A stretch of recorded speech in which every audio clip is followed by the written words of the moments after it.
ఫస్ట్లో కష్టంగా అనిపించినా రాను రాను ఈ మార్పుల వల్ల మీరే హెల్దీ పర్సన్గా మారుతారు.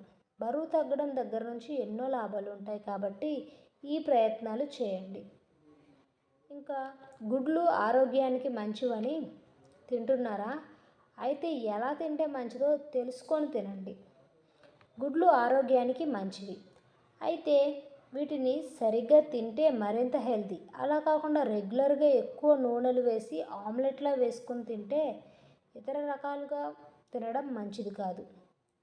ఇంకా రోజుకో గుడ్డు తినడం మంచిదని చాలామంది చెప్తారు. వీటి వల్ల బాడీకి ఎన్నో పోషకాలు అందుతాయని సూచిస్తారు.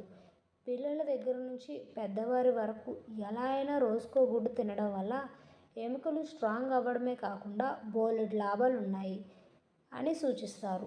గుడ్డు తినడం వరకు ఓకే, కానీ ఎలా తినాలో, ఎలా తింటే ఆరోగ్యమో ఎప్పుడైనా ఆలోచించారా? గుడ్లని పోషకాలు అని చెప్పొచ్చు. ఏ సీజన్లో అయినా వీటిని తినాల్సిందే.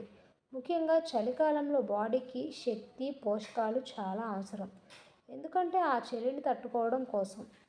గుడ్లలో ప్రోటీన్స్, విటమిన్స్, హెల్దీ ఫ్యాట్స్ ఉంటాయి. వీటిని మనం అనేక రకాలుగా మన డైట్లో యాడ్ చేసుకుంటాం. అయితే గుడ్లని హెల్దీగా తీసుకోవాలంటే ఎలా తినాలో తెలుసుకోవాలి. ఉదయాన్నే కోడిగుడ్లను అలా ఉడికించి తినడం చాలా మంచిది.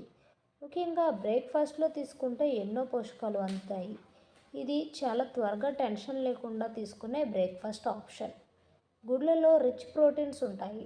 చలికాలంలో ఎముకలు కొరికే చలిలో 2 గుడ్లను ఉడికించి ఉదయాన్నే కాస్త ఉప్పు, మిరియాల పొడి చల్లి తింటే అంతకు మించిన బ్రేక్ఫాస్ట్ ఉండదని చెప్పొచ్చు. ఫ్రైడ్ ఎగ్స్ కూడా అంటే ఏం లేదండి. ఎగ్స్ని కొద్దిపాటి నూనెతో పొరటులా చేసి దీనిని చిరుధాన్యాలు, అవకాడో